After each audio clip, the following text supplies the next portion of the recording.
Hello, everyone, and welcome to Daily Newspaper Analysis, which is brought to you by LawSeco.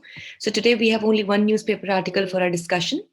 It is taken from the Indian Express and is titled as India's Transition into Green Energy. So, as we know that recently India also participated at the Conference of Parties 26 at Glasgow, and India also promised to become a green energy in the coming times. So, this article discusses as to what steps would India be taking to become a green energy in the coming time. So, this newspaper analysis has been presented by me. My name is Sheva Khan, and I am a law graduate from Uttarakhand University. I completed my law degree in the year 2019 with a gold medal in my batch. I have also been a national debater and a public speaker. And here at LawSeco, I'm working as an expert for current affairs, and I'm also managing the current affairs vertical. Let's see what is the multiple choice question from our previous discussions. The protection of the Article 21 extends to which of the following? Your options are citizens, all persons, foreigners, or persons under imprisonment. Let's see what is the descriptive question for the day. How can India transform itself to become a green energy country? Discuss the possible hurdles. So, this is the article for the day, which talks about India's transition into green energy. Now, as of course, we know that currently India or the Indian industries are significantly dependent on coal, though, of course, the usage of coal as a fuel has been reduced significantly from the previous years. But still, India has to make or take big steps to make a transition from becoming the coal efficient country or coal intensive manufacturing industry into a green energy. So, at the Conference of Parties 26, the Indian Prime Minister joined other G20 countries in making the net zero commitments. So, as we know that various other countries also have come together to give in their net zero commitments in the coming years, be it 2050, 2030, 2070, and so on and so forth. So here are the promises made. So India promised to reduce carbon emissions by 1 billion ton by 2030, which is actually huge. And it has also promised to raise non-fossil fuel energy capacity to 500 gigawatt. So India would also meet 50% of its energy needs by renewables by this time, which is actually going to be a huge step because once we switch to greener energy plans and we have renewable energy sources with ourselves, so definitely we'll be emitting less of the carbon gases or the greenhouse gases, and thus would be contributing less in the global warming.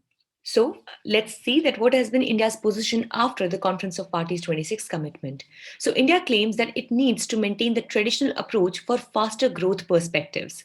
So definitely it says that we cannot really, switch to any kind of global means that we are seeing here and there. And we need to have or we need to maintain the traditional approach for faster growth perspectives in order to make sure that the population also switches in the right manner. So India has already made progress towards a greener future, and according to the Paris Agreement, 40% of energy was supposed to come from renewable sources by 2030, and we have already reached 39% by September 2021, which is actually a very, very good thing to be noted about. Now, as we know that India also being a member of the United Nations is a signatory of the United Nations Sustainable Development Goals, which had to be achieved by 2030 again. So for these, there were also the nationally determined contributions and even for the Paris Agreement, wherein the countries they were determined to give some contribution as a nation.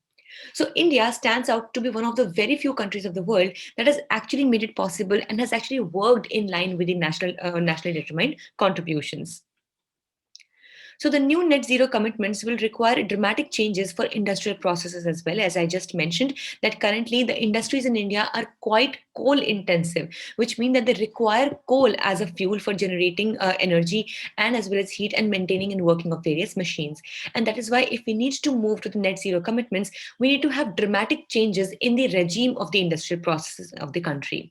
So the use of fossil fuels will have to fall down from 85% to 20% by 2070, which is going to be a very sharp shift. But yes, of course, seeing the span of time that we are taking till 2070, we are hoping that we'll be able to do it quite smoothly.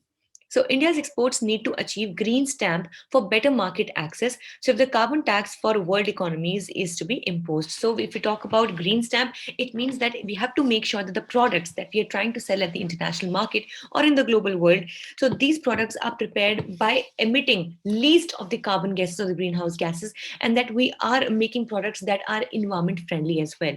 Only then they'll be able to compete with the products of similar regime that are coming on the international forefront, and then only Indian products would be considered to be bought at the international market. So the exports are also critical for the growth of the GDP, along with bringing efficiency in the domestic markets. And thus we have to be very export oriented as well. And you have to make sure that our exports are also keeping high in quality and are also not hampering the environment as such. So as we already know that what is basically the net zero emissions, so it's a target of completely negating the amount of greenhouse gases produced by human activity to be achieved by reducing the emissions and implementing methods of absorbing carbon dioxide from the atmosphere, for example, the forests. So as we know that currently India is the fourth largest emitter of the world, but if we see China, US and European Union, they are way too ahead being on the first three positions.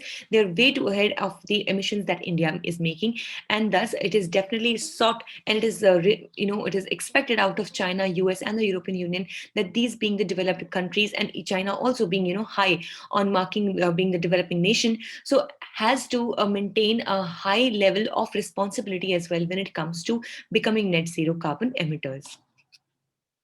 So, if we talk about the five principles, basically the five pledges or the Panchamrit pledges which have been taken by India to be, understood and that have been promised by India as a nation at the Glasgow Conference of Parties 26. So, these are the following five principles. So, India will increase its non-fossil energy capacity to 500 gigawatt by 2030.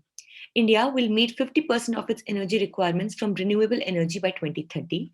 Also, India will reduce the total projected carbon emissions by 1 billion tons from now to 2030.